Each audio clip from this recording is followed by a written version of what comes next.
Sekarang kita kenali dulu, namanya jualan mobil tuh ada berapa macam pajak.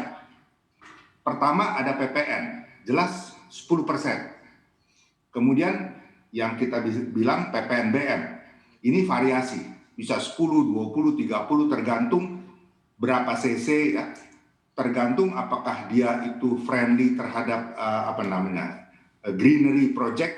Kalau friendly sudah 0% sekarang ya, ada beberapa tipe mobil yang masuk kategori ini sudah 0%. Nah, sekarang itu dua ya. Jadi ada PPNBM, PPN, ada PKB kalau saya tidak salah, pajak kendaraan bermotor. Nah, itu dipungut oleh daerah. Kalau saya tidak salah, kurang lebih 2%. Kemudian ada yang keempat, yaitu pajak bea balik nama. Kalau beli kendaraan baru, pasti harus bayar pajak bea balik nama ini. Kalau nggak salah, ini pajak daerah. Range-nya bisa sampai mungkin 5-10%, 12,5%, saya nggak ingat persis. Tapi kira-kira kita harus tahu ada 4 macam pajak nih. Nah, yang diberi keringanan PPNBM. PPNBM itu dikenakan bukan dari on the road, dari pajak saat produsen itu jadi produk.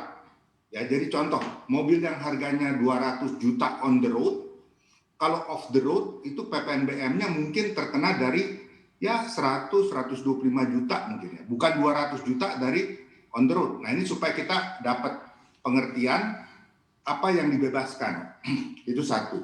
Nah, pengurangan PPNBM ini menjadi 0 tentu berpengaruh. Harga mobil itu kalau tadi ya kan kita tahu ini hanya diperkenankan untuk mobil yang 1.500 cc ke bawah dan komponen dalam negeri 70%. Saya kira bagus sekali untuk mendorong produk mobil yang komponen dalam negeri dan harga lebih murah.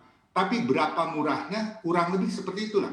Kalau misalnya PPNBM terhadap tipe mobil itu 10%, 20%, dia dari harga sekitar 100 juta, 125 juta, kalikan. Itulah penurunan harga.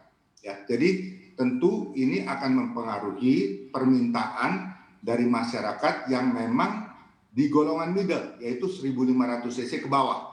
Ya, jadi saya pikir hal ini untuk PPNBM ini positif, bisa membantu.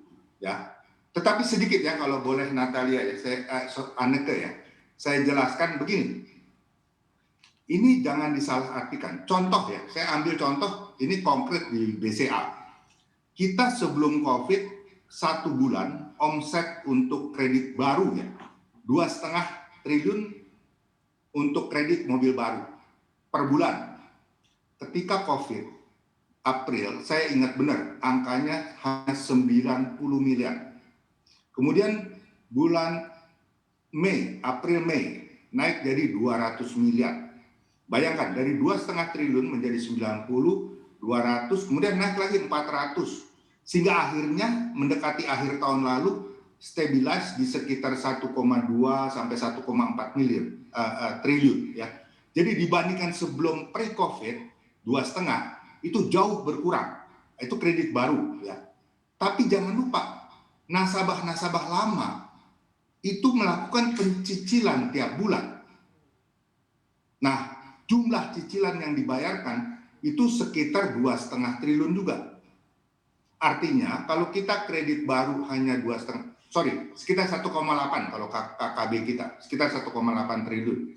Jadi kalau misalnya kredit baru saat dulu ya 2,5 triliun, cicilan 1,8 per bulan kita tuh buku kita